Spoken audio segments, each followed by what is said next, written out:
وہ کہتے ہیں کہ ان کے پاس وزارتیں بھی ہیں جو بھیک مانگنے کے لیے وقف ہیں، تاہم وہ اتنے بے وقوف ہیں کہ وہ یہ نہیں دیکھ سکتے کہ وہ جو کچھ کر رہے ہیں وہ کتنا مضحکہ خیز ہے۔ یسوع مسیح کے نام پر خود کو غسل دینا جب پانی کے بپتسمہ کی جگہ اس کی موت کے بپتسمی سے لے لی گئی، جو کہ عبرانی ہے، معذرت کے ساتھ یہ رومیوں کا 6 باب ہے، آیت 3۔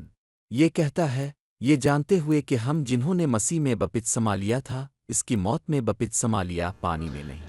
بپتسمہ دینے والے جن کے ساتھ میں نے تقریباً 7 سال کام کیا، رومیوں 6:3 کا استعمال کرتے ہوئے یہ بتاتے ہیں کہ پانی کا بپتسمہ کیا ہے، اور جو بھی فضل کا مطالعہ کرتا ہے اسے احساس ہوتا ہے کہ ایسا نہیں ہونا چاہیے، لہذا ہم نے پہلے ہی ایک ابتدائی خیال کو زمین پر پھینک دیا ہے۔ امید ہے کہ ہمارے پیارے پروٹسٹنٹ بھائیوں کو احساس ہوگا کہ وہ لنگڑا رہے ہیں، اور ہم اسے جانتے ہیں۔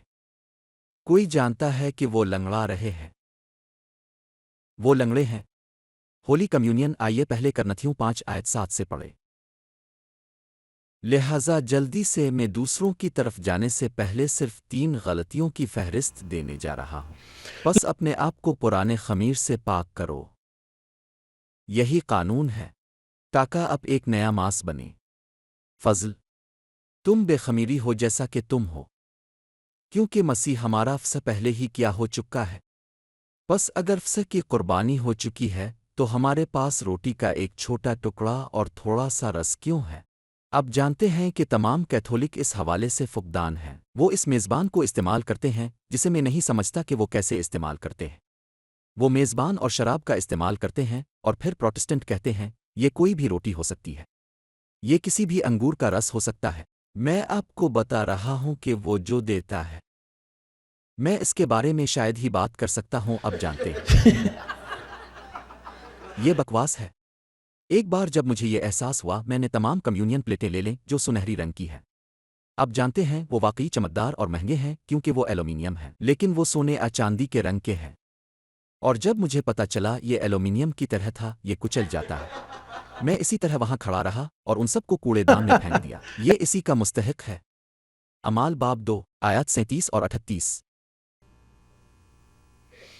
پطرس منادی کر رہا تھا، اب جانتے ہیں کہ پیٹر ان لوگوں کا رہنما ہے جو پورے گھرانوں کو الٹا کر دیتے ہیں، ختنہ کا رہنما جو بے ایمانی کے فائدے کے لیے پورے گھرانوں میں خلل ڈالتا ہے۔ پس پطرس کی منادی کرنے کے بعد دیکھیں کہ اس نے کیا کہا۔ یہ سن کر، یعنی پطرس کا پیغام، پطرس نے ان سے کہا کہ انہوں نے مسیح کو قتل کر دیا ہے، اور مسیح نے کہا تھا، مجھ سے کوئی میری جان نہیں لیتا، میں اسے اپنی مرضی سے دیتا ہوں۔ لیکن پطرس نے ان پر الزام لگایا کہ وہ توبہ کرنے کی کوشش کریں۔ یاد رکھیں کہ مسیح نے کیا کہا، کوئی بھی میری جان مجھ سے نہیں چھینتا، میرے پاس اسے رکھنے کا اختیار ہے کیونکہ میں اسے واپس دینے اور چھیننے کی طاقت رکھتا ہوں۔ لیکن پھر اس نے اس صورت حال سے فائدہ اٹھایا اور ان سے کہا، تم نے نیک آدمی کو قتل کر دیا، مجھے؟ جی ہاں، اب کیونکہ پروٹسٹنٹ یہی کہہ رہے ہیں، تم نے اسے مارا، وہ تمہارے لیے مرا، تم مجرم ہو۔ اگر وہ مجھ سے یہ کہتے تو میں سامنے کی طرف بھاگتا اور کہتا، رب مجھے معاف کر دی، اور یہ جھوٹ ہے، تم نے کسی کو قتل نہیں کیا، تم وہاں بھی نہیں تھے، اور آج وہ تم پر الزام لگا رہے ہیں۔ سنو، جب میں نے یہ جملہ سنا تو انہیں شدید دکھ ہوا۔ کون اداس نہیں ہوگا؟ اور انہوں نے کس کو بتایا؟ ذرا تصور کریں کہ پیٹر شریر کیسا کردار تھا۔ یہ پوری بائبل میں سب سے زیادہ شریر آدمی ہے، اور یہ پروٹسٹنٹ اب بھی اسے کہتے ہیں، میرا رسول پیٹر، تم ایسے آدمی کی عزت کیسے کر سکتے ہو؟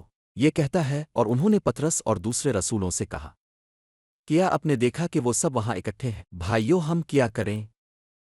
اس نے اسے یوں جواب دیا۔ پطرس نے ان سے کہا، توبہ کرو اور اپنے سے ہر ایک کو معافی کے لیے یسوع مسیح کے نام پر بپتسمہ لینے دیں۔ یہی وجہ ہے کہ ایسے گرجا گھر ہیں جو کہتے ہیں کہ جب تک اب بپتسمہ نہیں لیتے آپ کو گناہوں کی معافی نہیں ملتی، کیونکہ ایک جھوٹ دوسرے کی طرف لے جاتا ہے۔ اب اگر آپ توبہ نہیں کرتے، اگر آپ بپتسمہ نہیں لیتے ہیں تو گناہوں کی معافی بھی نہیں ہے، گناہوں کی بخشش کے لیے، اور آپ کو روح القدس کا تحفہ ملے گا۔ پھر انہیں روح القدس کا تحفہ ملتا ہے جو ان کے لیے زبانوں میں بول رہا ہے، اور پھر وہ یہ نتیجہ بھی نکالتے ہیں کہ آپ کو توبہ کرنی چاہیے۔ اب پولس واضح طور پر بیان کرتا ہے۔ آئیے دیکھتے ہیں کہ ہمارے رسول کیا فرماتے ہیں۔ جس رسول کی ہم تعظیم کر رہے ہیں، سچ کا رسول، اس کا دھیان رکھیں اور حق سے محبت کریں، حق کا دفاع کریں۔ کیونکہ ہم ان تمام دوروں پر یہی کر رہے ہیں۔ بعض اوقات اب پروازوں کے درمیان آرام نہیں کرتے، اور سیٹیں بعض اوقات نرم ہوتی ہیں اور بعض اوقات اتنی زیادہ نہیں ہوتی، وہ سخت ہوتی ہے۔ کبھی کبھی میں اس طرح اٹھنے جاتا ہوں اور میں اکڑ جاتا ہوں، میں کہتا ہوں کیا ہو رہا ہے، اور اس کی وجہ یہ ہے کہ سیٹ جھکا ہوا سخت تھا، تکیا سخت تھا اور اس سے یہاں درد ہوتا ہے۔ سنو، ایسا لگتا ہے کہ جسم وہاں کسی قسم کی تکلیف کا تجربہ کرتا ہے، کیونکہ ان تمام دوروں میں کھانا بعض اوقات آپ کو بیمار کر دیتا ہے۔ مختلف مسالے، پانی، بہت سی چیزیں جو آپ کے سفر پر آتی ہے، لیکن یہ اس دفاع کی وجہ سے ہے، کیونکہ یہ سفر کی وجہ سے نہیں ہے، کیونکہ یہ تھکا دینے والا ہے۔ سفر کرنے کی خواہش 2 یا 3 مہینوں میں ختم ہو جاتی ہے، کیونکہ اب جانتے ہیں کہ پیک اور لے جانے، منظم کرنے اور ٹرانسپورٹ کرنے کا کیا مطلب ہے۔ لیکن اس نے کہا، پولس رسول نے کہا، یہ کرنتھیوں کے دوسرے خط باب 5 آیات 18 سے 21 میں کہتا ہے۔ آئیے دیکھتے ہیں کہ کیا درست ہے، تاکہ جو کوئی ہمیں آن لائن دیکھ رہا ہو وہ خود کو درست کر سکے۔ یہ صحیح کام ہے، اور یہ سب کچھ یعنی پولس نے آیت 18 سے پہلے کہا کہ ہم مسیح میں ایک نئی تخلیق ہیں، اور یہ سب کچھ خادی کی طرف سے ہے، جس نے مسیح کے وسیلہ سے ہمیں اپنے ساتھ ملایا اور ہمیں صلح کی خدمت دی، کہ خادی مسیح میں دنیا کو اپنے ساتھ ملا رہا تھا، لوگوں کے گناہوں کو ان کے خلاف شمار نہیں کرتا تھا۔ اس کا مطلب یہ ہے کہ وہ انہیں توبہ کے لیے نہیں بلائے گا، کیونکہ وہ ان کا حساب نہیں لے رہا ہے، اور اس نے ہمیں لفظ سونپا کیا، اور پترس نے کیا تبلیغ کی؟ توبہ۔ اب پولس کہتا ہے کہ جب مسیح اس پر ظاہر ہوا تو اس نے کہا کہ اس نے مجھے صلح کا پیغام سونپا۔ اس کا مطلب ہے کہ وہ اب کے کسی بھی گناہ کو مد نظر نہیں رکھتا، وہ صرف اب سے کہتا ہے دیکھو، قبول کرو کہ وہ تمہارے لیے مرا، اس کے ساتھ صلح کرو اور اس کا شکر ادا کرو، تو تم وہیں بیٹھو، سامنے نہیں جانا، کوئی منظر نہیں بنانا۔ ٹھیک ہے، اب سمجھتے ہیں اور اب کہتے ہیں، ارے اب کا شکریہ رب، چاہے آپ اسے اونچی آواز میں کہیں یا نہ کہیں، تاہم اب یہ کرتے ہیں۔ اگر آپ ایماندار ہیں تو آپ کہتے ہیں شکریہ، کیونکہ آج مجھے صلح ہو گئی ہے، اور میں قبول کرتا ہوں کہ تمام گناہ معاف ہو گئے ہیں، اور میں یہ قبول کرتا ہوں کہ مجھے آپ کے ساتھ امن ہے۔ اور وہیں جہاں آپ ہیں بیٹھے ہیں، انٹرنیٹ پر سن رہے ہیں، جیل میں لیٹے ہوئے، اسپتال میں، جہاں کہیں، وہیں وہ آپ کو ملا دیتا ہے۔ تو یہ وہی ہے جو ہم ہیں، یہ ایک پادری ہے، اور جب آپ اشتراک کرتے ہیں تو آپ کیا ہیں، لہٰذا ہم مسیح کے سفیر ہیں، گویا خدا ہمارے ذریعے اپنی اپیل کر رہا ہے۔ ہم آپ کو مسیح کی طرف سے التجا کرتے ہیں۔ یہ کیا کہتا ہے؟ آیت 21، اس کے لیے جو گناہ نہیں جانتا تھا، خادی نے اسے ہمارے لیے گناہ بنایا، تاکہ اس میں ہم خادی کی راست بازی بن جائیں۔ رات اور دن کا فرق ہے۔ پترس نے کہا، تم نے اسے مار ڈالا، تم مجرم ہو۔ یہاں پولس کہتا ہے آپس میں صلح کر لیں، کیونکہ وہ آپ کے گناہوں کو آپ کے خلاف نہیں رکھتا، جب تک کہ آپ ایک مذہبی ماسوچسٹ نہیں ہیں، اور آپ کہتے ہیں ٹھیک ہے، میں پیٹر کو یقینی بنانا پسند کرتا ہوں، یا آپ ان لوگوں کی طرح ہیں جو توازن چاہتے ہیں، اور آپ کہتے ہیں ٹھیک ہے، میں توبہ کرتا ہوں اور متوازن رہنے کے لیے میں صلح بھی کرتا ہوں۔ پروٹسٹنٹ چرچ کی طرف سے پوری دنیا میں ظاہر ہونے والی دیگر غلطیاں، بشمول گروئنگ ان گریس سے باہر کے تمام فرقے، روح القدس کے ساتھ بپتسمہ۔ یسوع نے کہا، اس نے کہا، وہ تمہیں ایک اور تسلی دینے والا سچائی کی روح دے گا، وہ تمہیں سب کچھ سکھائے گا۔ روح القدس میں اس بپتسمہ کے بارے میں بات کرتے ہوئے اس نے اسے تسلی دینے والا کہا، جو تعلیم دینے آیا تھا۔ وہ ایک تدریسی روح تھا، اور یہ زبان میں نہیں بول رہا ہے۔ اب دیکھیں کہ یہ کیا کہتا ہے، فضل کیا سکھاتا ہے، اور یہ وزارت کیا سکھاتی ہے۔ افسیوں 1:13۔ دیکھیں کہ یہ کیا کہتا ہے، روح القدس میں حقیقی بپتسمہ کیا ہے، اس میں تم بھی۔ نمبر 1، اس طرح آپ کو روح القدس کا وعدہ ملتا ہے۔ وہ کہتا ہے، تم نے بھی اس میں سچائی کا کلام سانا۔ کلمہ حق کیا ہے؟ آپ کی نجات کی خوشخبری، اور اس پر ایمان لا کر آپ پر روح القدس کی مہر لگائی گئی تھی۔ کس چیز سے؟ کچھ گرجا گھروں میں وہ پوچھتے ہیں، کیا آپ کو وعدہ ملا ہے؟ پھر آپ کہتے ہیں، اگر آپ پہلے ہی زبان میں بولتے ہیں، وہ آپ کو بتاتے ہیں، وہ ٹھیک ہے، آپ یہاں ہیں، میں کیسا ہوں؟ آپ بچ گئے ہیں، لیکن آپ کے پاس وعدہ نہیں ہے۔ تو میں محفوظ ہوں، لیکن میرے پاس وعدہ نہیں ہے، میرے پاس روح القدس نہیں ہے۔ نہیں، جب تک کہ آپ کے پاس روح القدس کا وعدہ نہ ہو، آپ وہاں آدھے راستے پر ہیں، اور یہ تشویشناک ہے۔ آپ ان نئے چھوٹے گرجا گھروں میں سے ایک میں جاتے ہیں جو ارد گرد ہیں اور ٹیلی ویژن پر بہت زیادہ بات کی جاتی ہے۔ یہ آگ کا بپتسمہ ہے اور آگ ہے، اور آپ کو ایسی چیز میں بات کرنی ہوگی جسے آپ نہیں جانتے،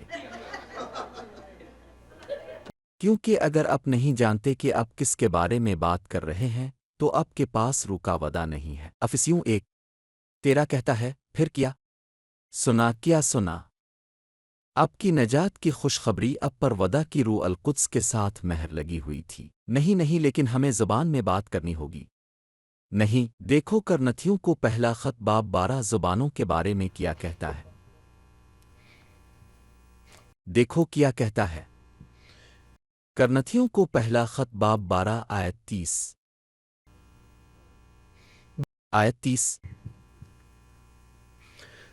کیا ان سب کے پاس شفا کے تحفے ہیں؟ اب کیا جواب دیتے ہیں؟ نہیں، ہر کسی کے پاس شفا کا تحفہ نہیں ہے۔ کیا وہ سب زبانیں بولتے ہیں؟ اب کیا روکا ودا سب کے لیے ہے؟ کیا اب وہ سب زبانیں بولتے ہیں؟ تو لہذا زبان میں بات کرنا اس کا ثبوت نہیں ہو سکتا۔ تم سمجھتے ہو؟ ہاں۔ کیا وہ ہر چیز کی تشریح کرتے ہیں؟ نہیں۔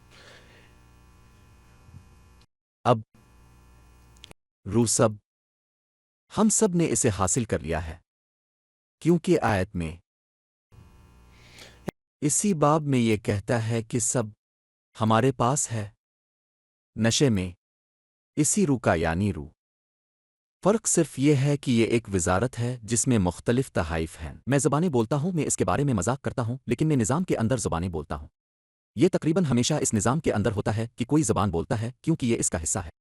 یہ نامعلوم چیز ہے۔ اب وہ کہتا ہے کہ جب کمال آ جائے تو کمال کیا ہے؟ جب آپ ابتدائی تعلیمات کو چھوڑ دیتے ہیں تو پولیس کہتا ہے، وہ کہتا ہے جب کامل آ جائے تو پھر یہ باتیں ختم ہو جائے گا۔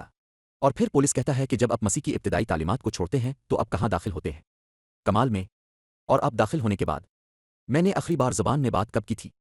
کافی عرصہ ہو گیا ہے۔ اور پہلے اگر میں ہر روز زبانوں میں نہیں بولتا تھا، اگر یہ روح نہ ہوتی تو جوس لوئس ان سے بات کرتے، لیکن مجھے خود ان کا کہنا سننا پڑا۔ مجھے ایسا محسوس کرنے کے لیے کچھ کہنا تھا جیسے میں ملوث ہوں، کیونکہ ایمان ٹھیک نہیں تھا۔ آیت دوسرے لفظوں میں روح القدس کا بپتسمہ کہلانے والی یہ چیز جسے وہ دوسری زبانوں میں بولنا کہتے ہیں، کلیسیا میں بہت زیادہ تقسیم کا باعث بنی ہے۔ در حقیقت پورٹوریکو میں ایک مبشر ہے جو کہتا ہے کہ اگر اب زبانوں میں نہیں بولیں گے تو اب جنت میں نہیں جائیں گے۔ اب صورتحال مزید پیچیدہ ہے، لیکن اس سے بڑی الجھن پیدا ہوئی ہے، اور یہ فضل کی انجیل کے مطابق نہیں ہے۔ بس بڑا مسئلہ یہ ہے کہ اس میں کوئی مزہ نہیں ہے، یہ صرف بنیادی باتیں ہیں۔ یہ اسی جھوٹ کی جڑ ہے جیسا کہ روم پروٹسٹنٹ ایک جیسے ہیں۔ پروٹسٹنٹ اور کیتھولک ایک جیسے ہیں۔ یہ اس کتاب کے سامنے کوئی اچھا نہیں ہے جو یہاں ہے۔ وہ نہیں کر سکتے، ان کے پاس کوئی ثبوت نہیں ہے، اور وہ جانتے ہیں۔ اور اس سے بھی بڑھ کر جب وہ میری بات سنتے ہیں، وہ جانتے ہیں اور کہتے ہیں یہ آدمی سچ کہہ رہا ہے، ہم اس کے ساتھ گڑبڑ نہیں کر سکتے۔ آپ کو کیوں لگتا ہے کہ میامی میں یہ تمام پادری خاموش ہیں اور ہمارا سامنا کرنے کی ہمت نہیں کرتے؟ اپنے آپ سے پوچھیں کہ وہ ہمارا سامنا کیوں نہیں کرتے؟ ہم ان کا مقابلہ کر سکتے ہیں لیکن وہ ہمارا مقابلہ نہیں کر سکتے۔ وہ کانپتے ہیں، وہ کہتے ہیں کہ ہم ان سے کیا کہنے والے ہیں۔ وہ آدمی اپنا منہ کھولتا ہے اور بائبل کھولتا ہے، اور ہم اپنا دفاع کیسے کریں گے؟ اگر وہ سب وہاں موجود ہیں تو یہ یسوع مسیح کے پہلے ظہور کے ساتھ ہے۔ وہ یسوع ناصری کے ساتھ ہیں، اس کے ساتھ نہیں جس نے صلیب پر دکھ اٹھائے، اور یقیناً میرے ساتھ نہیں کہ میں ایک نئے عہد کا ثالث ہوں، اس کی وضاحت کرنے والا۔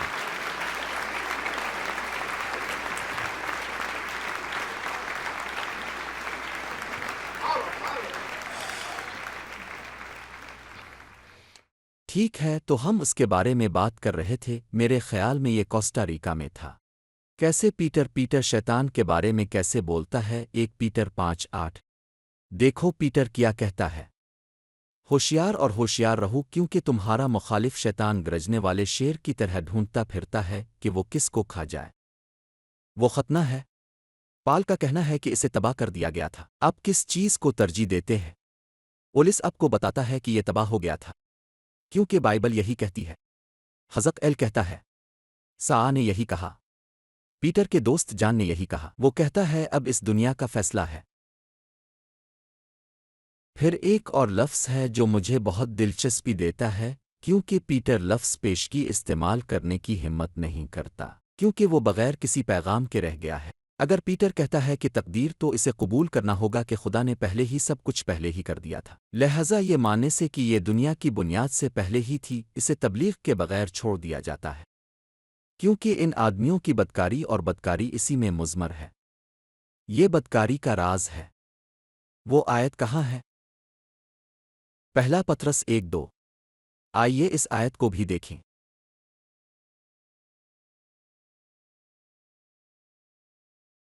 دیکھو یہ کیسے کہتا ہے، پیشگی علم کے مطابق چنا گیا۔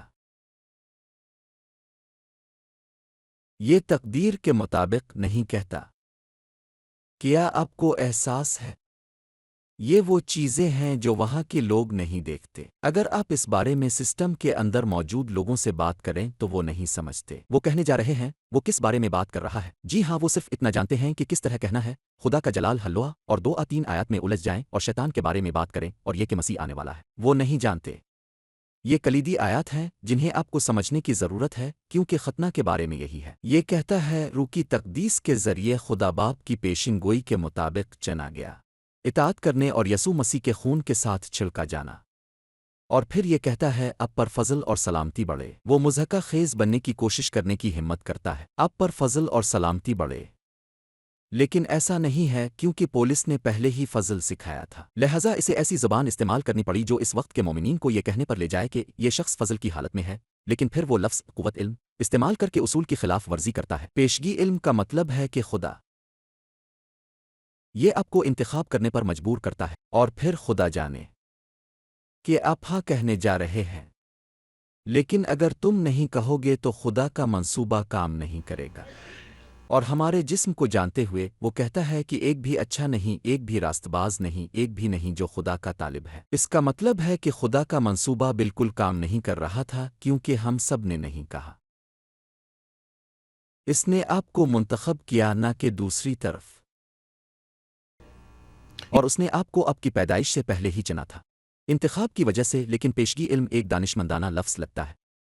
سنو کہ پیڈرو گہرائی کے ساتھ بولتا ہے، وہ کہتا ہے پیشگی علم، لیکن وہ جو کرتا ہے وہ تقدیر کا انکار ہے، اور تقدیر الگ ہے۔ تقدیر کا مطلب یہ ہے کہ آپ کی تقدیر کا فیصلہ آپ کے لیے ہو چکا ہے۔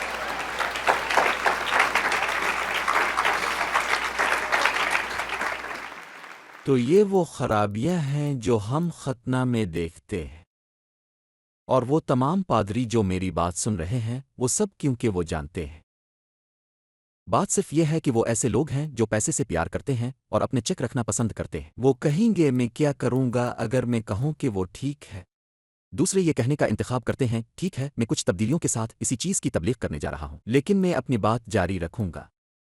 لیکن یہ تسلیم کرنا کہ وہ غلط ہیں ان کے لیے مشکل ہے، لیکن وہ جانتے ہیں کہ میں کیا پڑھ رہا ہوں۔ مسئلہ یہ ہے، مسئلہ چرواہوں کا ہے، کیونکہ بھیڑیں تیار ہیں۔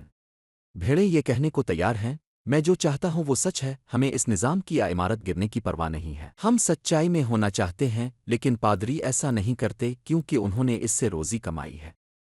وہ اس سے روزی کماتے ہیں، ان کے پیٹ اس کے بیچ میں ہیں، اور وہ پیچھے ہٹنے سے انکار کرتے ہیں، لیکن وہ جھوٹے ہیں۔ اور اسی طرح وہ لوگ ہیں جو ابھی میری بات سن رہے ہیں، اب جھوٹ بول رہے ہیں، اور جلد آبدیر آپ کو اس کا جواب دینا پڑے گا، کیونکہ نہ صرف اب جھوٹ کی زندگی گزار رہے ہیں، آپ کے بچے بھی جھوٹ پر زندگی گزار رہے ہیں، آپ کی بیوی جھوٹ پر زندگی گزار رہی ہے، جماعت جھوٹ پر زندگی گزار رہی ہے، اور آپ اس کی قیمت ادا کریں گے۔ خاص کر میری بات سننے کے بعد آپ کو اس کے بارے میں اپنے عمل کو اکٹھا کرنے کی ضرورت ہے۔